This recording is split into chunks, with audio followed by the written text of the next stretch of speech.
But इस chapter में concept बहुत ज़्यादा है, फैक्ट है बट कम है, ठीक है।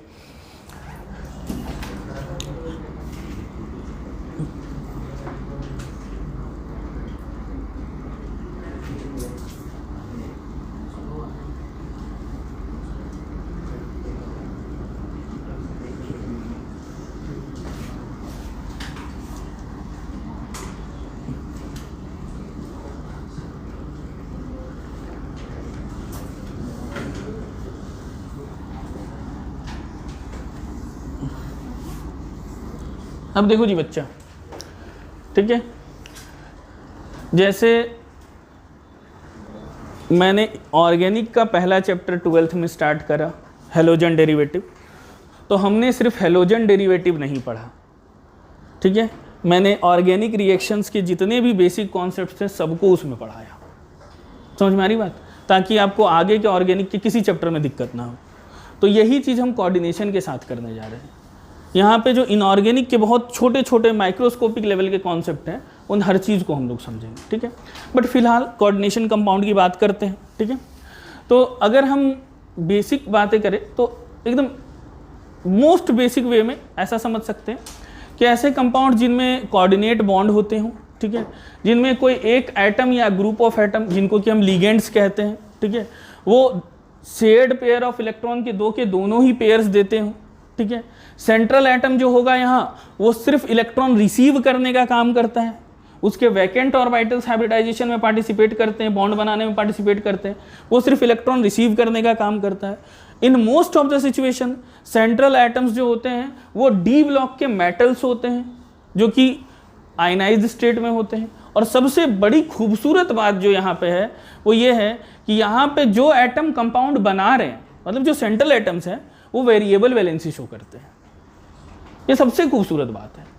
मतलब आप एक ही मेटल का एक ऐसा कंपाउंड देखोगे जो 4 बॉन्ड बना के स्क्वायर प्लानर में एग्जिस्ट कर रहा है, वही वाला 6 बॉन्ड बना के ऑक्टाहेड्रल में भी एग्जिस्ट कर सकता है, ठीक है, क्योंकि उसकी वैलेंसीज वेरी कर सकती है, ठीक है। अरे बात सुनिए, तो डी ब्लॉक के कंपाउंड की एक बहुत खूबसूरत बात है कि वैलेंसीज वेरी करती है, ठीक है। तो बेसिकली यहाँ पे ऐसे ग्रुप ऑफ कंपाउंड की बात होगी जिनमें काफ़ी सारी इंटरेस्टिंग प्रॉपर्टीज़ हैं, ठीक है। अब देखो, अगर सबसे पहले हम लोग बात करें, ठीक है, तो सबसे पहला मैं स्टार्ट करूँगा टर्मिनोलॉजी इन कोऑर्डिनेशन केमिस्ट्री, ठीक है। मतलब हम बात करेंगे कोऑर्डिनेशन कंपाउंड से रिलेटेड छोटे छोटे टर्म्स जिनको हमें समझना है पहले, ठीक है।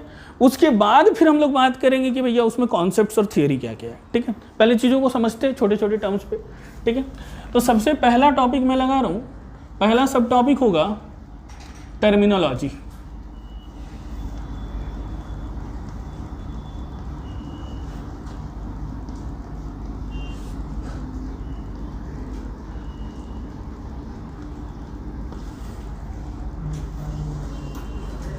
ठीक, एकदम बेसिक टर्म्स हैं, ठीक है। और इसमें से 80% टर्म्स आपके लिए नया होगा, ये सबसे अच्छी बात है, ठीक है। अब क्या है मामला, ठीक है। सबसे पहला टर्म हम यहाँ पे देखते हैं एडिशन कंपाउंड।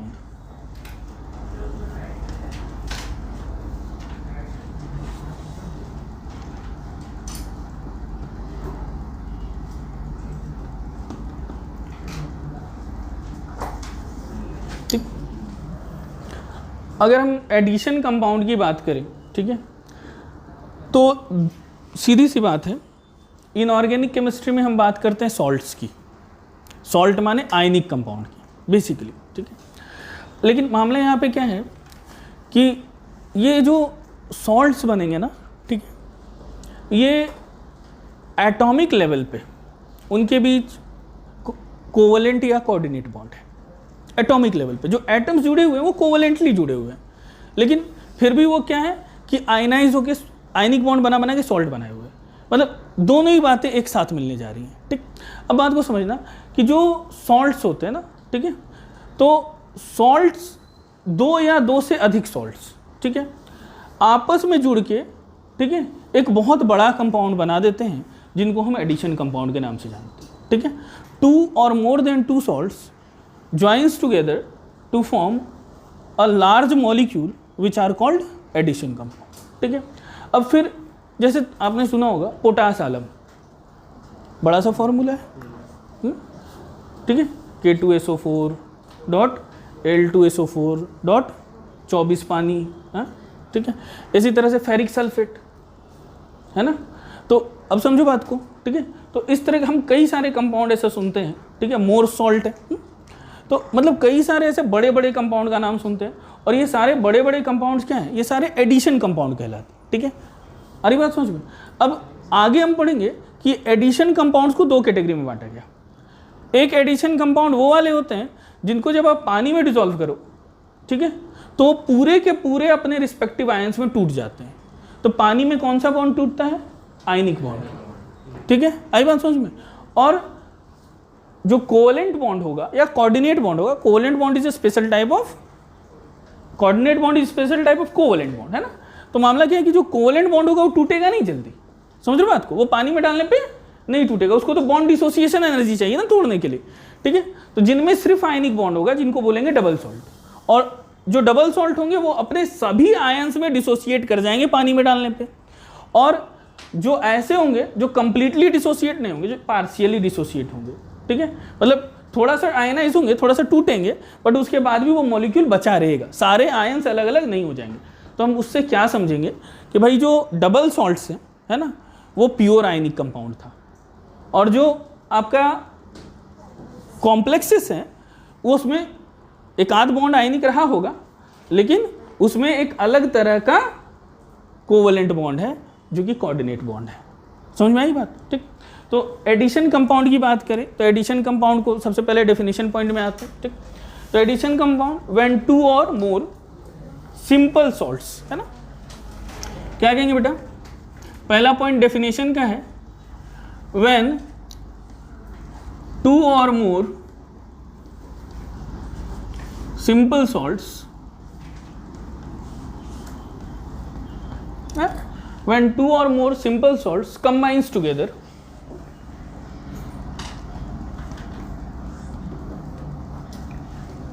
ठीक है, जब दो या उससे अधिक सिंपल सॉल्ट्स आपस में क्या करें, कंबाइन करें, ठीक है, केमिकली, ऐसे नहीं कि ऐसे कंबाइन करें, और कॉम्बिनेशन कैसा होना चाहिए, केमिकली। और बेटा हम लोगों को ये चीज़ पता है कि जब भी कोई भी चीज़ें केमिकली कंबाइन कर रही है तो हमेशा वो एक डेफिनिट रेशियो में कंबाइन करेंगे। ठीक है, तो व्हेन 2 और more simple salts combine together in a fixed ratio, ठीक है, इन a fixed ratio,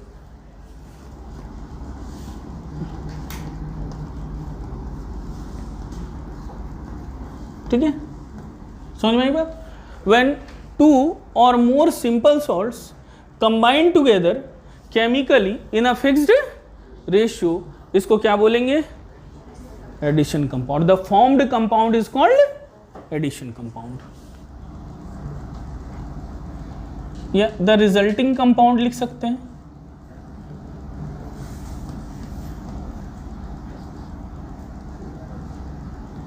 The resulting compound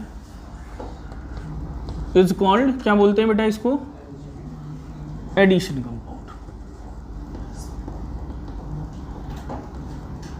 The resulting compound is called addition compound,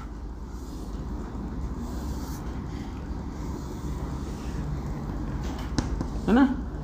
ठीक, तो जब दो या दो से अधिक सिंपल सॉल्ट्स समझ रहे हो ना, NaCl, FeSO4, CaSO4, है ना, FeCl3, ये सारे सिंपल सॉल्ट्स हैं। ठीक है ना, जो आप क्लास 9th में क्रॉस करके बनाते थे, है ना।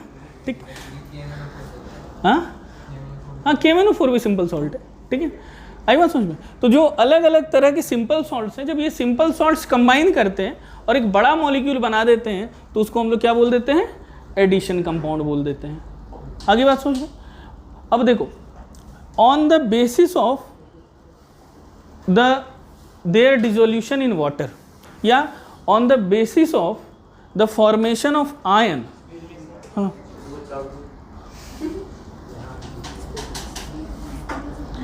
बेटा ऐसा करो,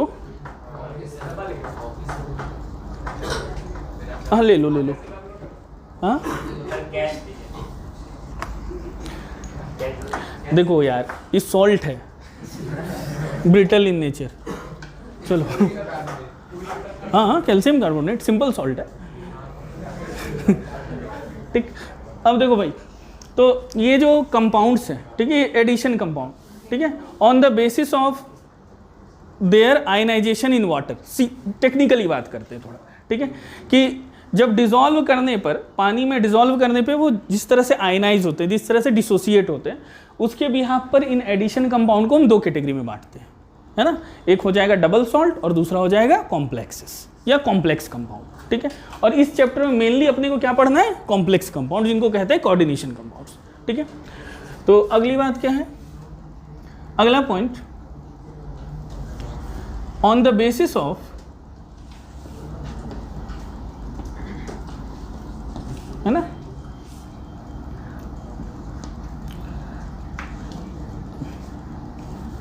आयनाइजेशन ऑफ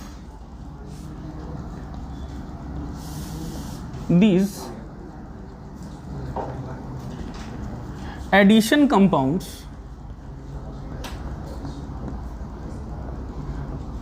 ठीक है, on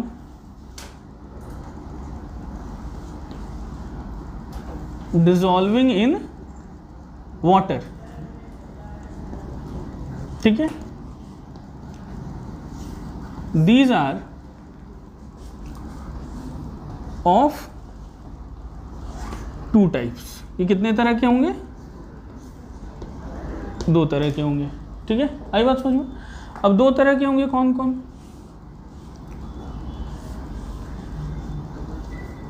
पहला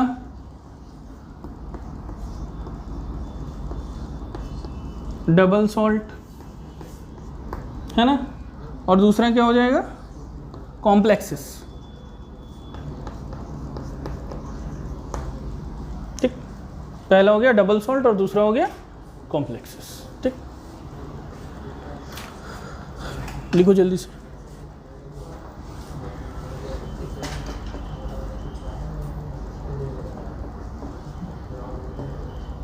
हो गया, लिख लिया।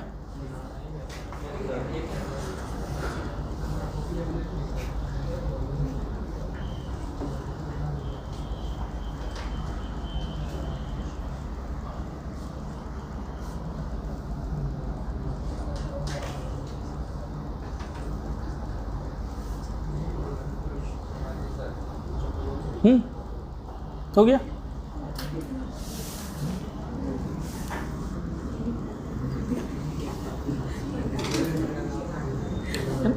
अब तो यार इस चैप्टर में ना कई सारे अच्छे अच्छे इनऑर्गेनिक कंपाउंड्स भी मिलेंगे, ठीक है ना, क्योंकि बड़े बड़े कंपाउंड्स आने वाले हैं ना।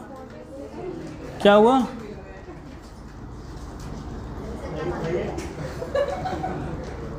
क्या मुस्कान,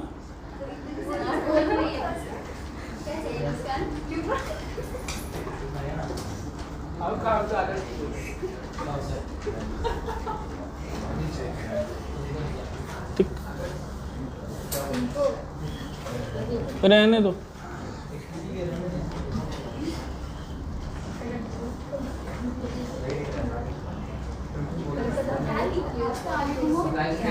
ठीक, डबल सॉल्ट, ठीक ठीक ठीक है, कोई बात नहीं।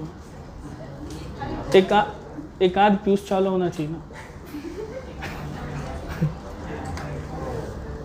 ठीक है। बेचारा स्कोर बता रहा है ईमानदारी से। अब देखो यार, ठीक, अब देखो डबल सॉल्ट में क्या होगा जी बच्चा, ठीक, अरे ठीक है ना। डबल सॉल्ट क्या होगा, ऐसे कंपाउंड्स, ठीक है, जो कि पानी में डालने पर, डिसॉल्व करने पर अपने रिस्पेक्टिव आयंस में कंप्लीटली टूट जाते हैं, ठीक है। तो हम क्या कहेंगे, है ना, द एडिशन कंपाउंड्स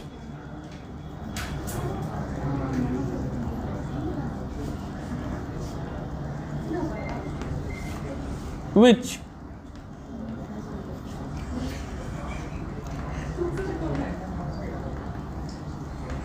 dissociates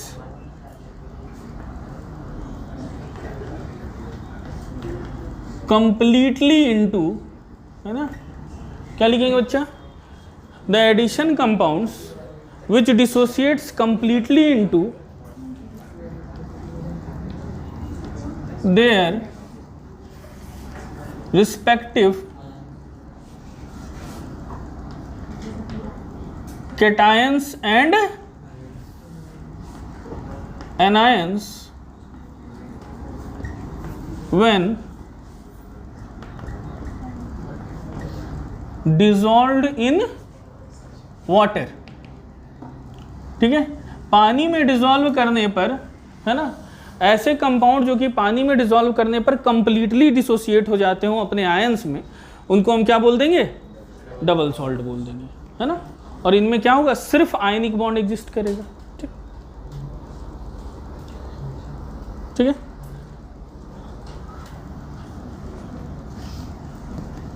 अब देखो यार, मैंने लिया KCl plus MgCl2 plus 6H2। ठीक है, ये क्या है, ये भी एक सॉल्ट है, ये भी एक सॉल्ट है। अरे बात समझ में। अब क्या लिखें, एडिशन कंपाउंड्स बनते कैसे, सिंपल सॉल्ट के ऐड होने की वजह से। ठीक है, तो जब सिंपल सॉल्ट्स ऐड होते हैं तो हमें क्या मिलता है, एडिशन कंपाउंड मिलता है। तो हम एक एडिशन कंपाउंड बना रहे हैं, KCl डॉट डॉट, ये एक एडिशन कंपाउंड बन गया। ठीक, तो KCl dot MgCl2 dot 6H2 एक एडिशन कंपाउंड बन गया। बच्चा इसका नाम है कार्नेलाइट।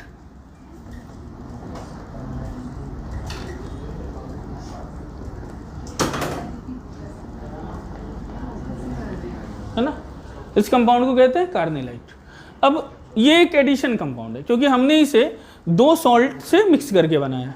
ठीक है, तो दो सॉल्ट को मिला के बनाया गया है, तो मतलब ये क्या है, एडिशन कंपाउंड है। अब ये एडिशन कंपाउंड डबल सॉल्ट है या कॉम्प्लेक्स है, ये कैसे पता चलेगा, पानी में डाल के, है ना, कि ये डबल सॉल्ट है या फिर कॉम्प्लेक्स है।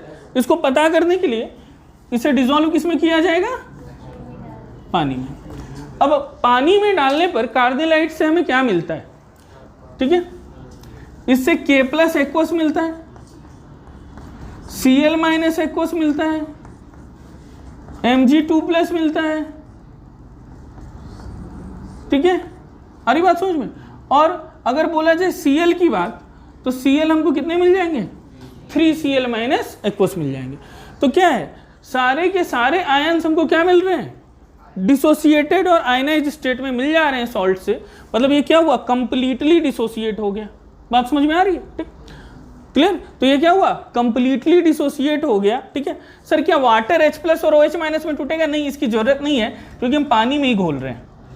ठीक है, तो वाटर को तोड़ने की कोई आवश्यकता नहीं है। ठीक है, तो हम क्या देख पा रहे हैं कि भैया जितने के जितने आयंस थे उसमें जो भी पॉसिबिलिटी थी कि जो भी आयंस मिल सकते हैं, वो सारे के सारे आयंस एक्वस फॉर्म में मौजूद हैं सॉल्यूशन में।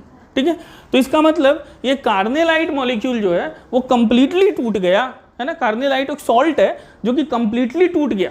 अरे बात समझ में, अपने रिस्पेक्टिव आयन में जब हमने इसको घोला। ठीक है, तो कार्नेलाइट क्या है, किसका एग्जाम्पल हो जाएगा, डबल सॉल्ट का एग्जाम्पल हो जाएगा। समझ में आई बात, ठीक, लिख लो।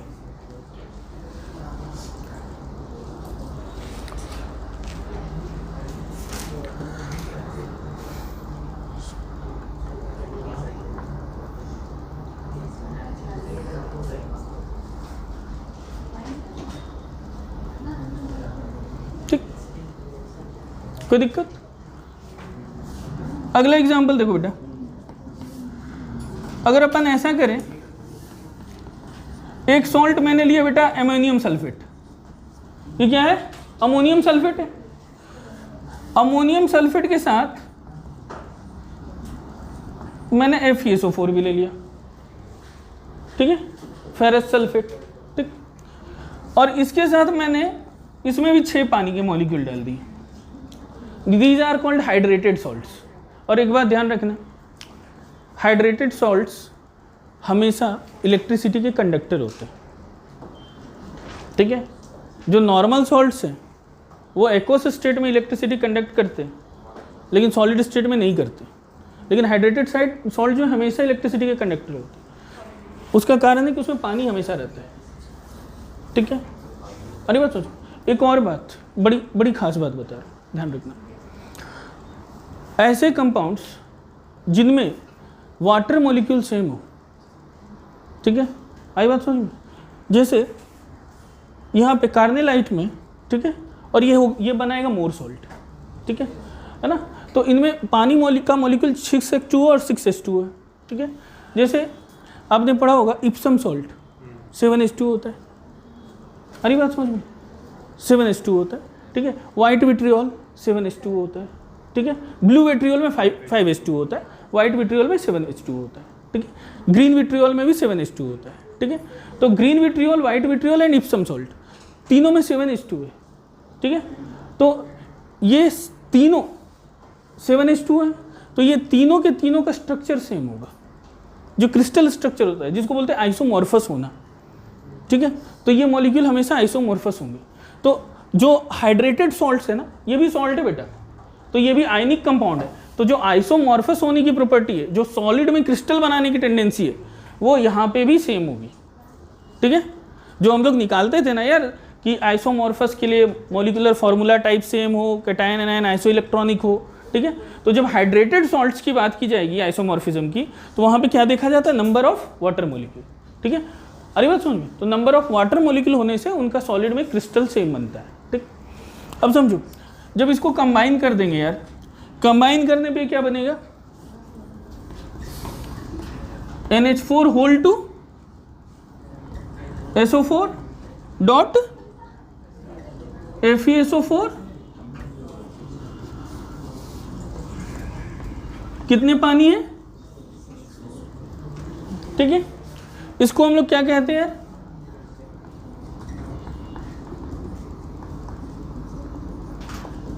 हाँ बच्चे लोग, बोर्ड के वाइबा के लिए ये नाम याद रखना फार्मूला के साथ, ठीक है, वाइबा के लिए। हाँ पूछ लिया था उसको 12th का, तुमको 12th वाला समझ लिया होगा ठीक है। अब देखो, है ना, अब अगर हम लोग मोर सॉल्ट को पानी में डिसॉल्व करेंगे, ठीक है, तो मोर सॉल्ट को पानी में डिसॉल्व करने पे क्या होता है बेटा, 2 मिल जाएंगे अमोनियम के आयंस, है ना, NH4 एक्वस मिल जाएगा 2, फिर बेटा 2 मिल जाएंगे कौन से, SO4 2 माइनस, एक इसका और एक यहाँ से एक्वस में, और एक कौन सा मिल जाएगा, Fe2 प्लस मिल जाएगा ना यार एक्वस में, और साथ में 6H2 लिख ले, ठीक है, समझ में आ रही बात। तो ये भी क्या हुआ, अपने सभी आयंस में टूट गया। तो मोर सॉल्ट भी किसका एग्जाम्पल है, डबल सॉल्ट का एग्जाम्पल है, समझ रहे हो। तो कोई भी ऐसा सॉल्ट का कॉम्बिनेशन, एडिशन कंपाउंड, ठीक है, एडिशन कंपाउंड क्या है, combination of salts in a definite proportion, ठीक है। तो कोई भी सॉल्ट का कॉम्बिनेशन, कोई भी एडिशन कंपाउंड जिसको डिसॉल्व करने पर, पानी में डिसॉल्व करने पर अपने सारे आयंस में टूट जाए, उसको हम लोग क्या बोल देते हैं, डबल सॉल्ट बोल देते हैं, ठीक है। एग्जाम्पल्स इंपॉर्टेंट है, ठीक।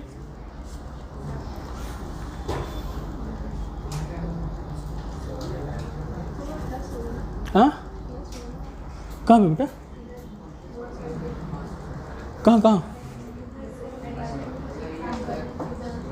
हाँ हाँ यहाँ प्लस होगा, यहाँ प्लस होगा बिल्कुल।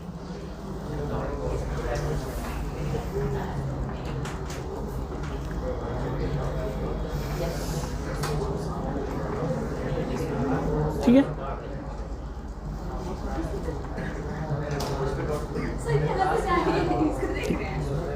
ठीक है, कोई बात नहीं।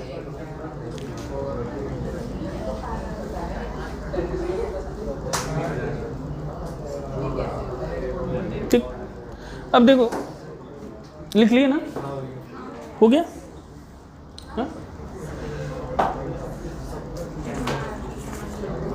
अब ऐसा करते हैं समझना।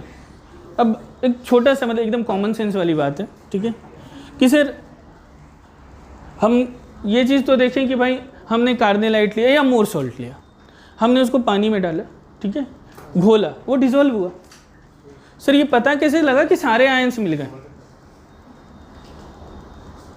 आई बात सोचो, हमको कैसे पता चलेगा? उसके लिए आयंस का टेस्ट करना पड़ेगा ना, ठीक। तो जो सॉल्यूशन है, कुछ छोटे छोटे टेस्ट होते हैं, ठीक है।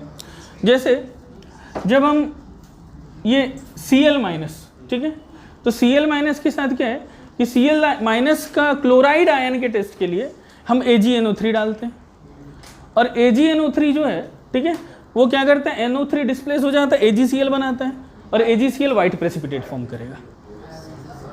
आगे बात समझ में, ठीक है, क्लियर है बात समझो, ठीक। तो ये क्या बनाएगा, वाइट प्रेसिपिटेट। तो ऐसा समझो कि कार्नेलाइट को घोलने के बाद, ठीक है, समझना बात को, कार्नेलाइट को हमने क्या किया, घोला, ठीक है। अब जो सॉल्यूशन मिला उसमें से थोड़ा सा निकाल लिया गया सॉल्यूशन को, ठीक है, उसमें हमने AgNO3 डाला, और AgNO3 डालने पर अगर वाइट प्रेसिपिटेट मिल रहा है मतलब उसमें क्लोराइड आयंस हैं, तो ये क्लोराइड आयन का कंफर्मेटरी टेस्ट हुआ, ठीक है। आई बात समझ में, कोई दिक्कत नहीं, ठीक है। नेक्स्ट आपको मेन टेस्ट करने होंगे एनायंस के, ठीक है। अमोनियम आयन, अमोनियम आयन के लिए एक रिएजेंट आता है जिसको बोलते हैं नेस्लर्स रिएजेंट, ठीक है। तो नेस्लर्स रिएजेंट क्या करेगा, अमोनियम आयन के साथ ब्राउन रिंग बनाता है, ब्राउन कलर का प्रेसिपिटेट होता है, ठीक है। और नेक्स्ट आपका ये सल्फेट वाला, आई बात समझ में, है ना, क्या BaCl2, बेरियम क्लोराइड के साथ करते हैं, बेरियम सल्फेट बनाता है, ठीक है। तो ये जो एनायंस का टेस्ट है ना, ये आयंस का पता कैसे चलता है, ठीक है। तो आयंस का पता कैसे चलता है, हम उस सॉल्यूशन में, ठीक है, एनायंस के प्रेजेंस का टेस्ट करते हैं, है ना, और वो अलग अलग तरह के प्रेसिपिटेट्स बनाते हैं। आगे बात समझ में, ठीक है। और ये प्रेसिपिटेट बनाने वाले कॉन्सेप्ट से भी क्वेश्चन आए हैं एग्जाम में, ठीक है। ये ऐसा नहीं कि किस रिएजेंट से कौन बनेगा, ठीक है, वो ऐसा क्वेश्चन दे देगा कि एक कॉम्प्लेक्स बना हुआ है, ठीक है, उसमें से इतने मोल जो हैं वो प्रेसिपिटेट के मिले, तो उसमें से पता चल जाएगा कि इतना आयनाइज हुआ और इतना आयनाइज नहीं हुआ, तो इतना वाला कोऑर्डिनेट बॉन्ड बनाया हुआ होगा, इतने आयनिक बॉन्ड बनाए हुए होंगे, तो उस हिसाब से फॉर्मूला डिसाइड होता है, ठीक है। खैर वो सब नेक्स्ट क्लास में करते हैं, आज के लिए बाय बाय।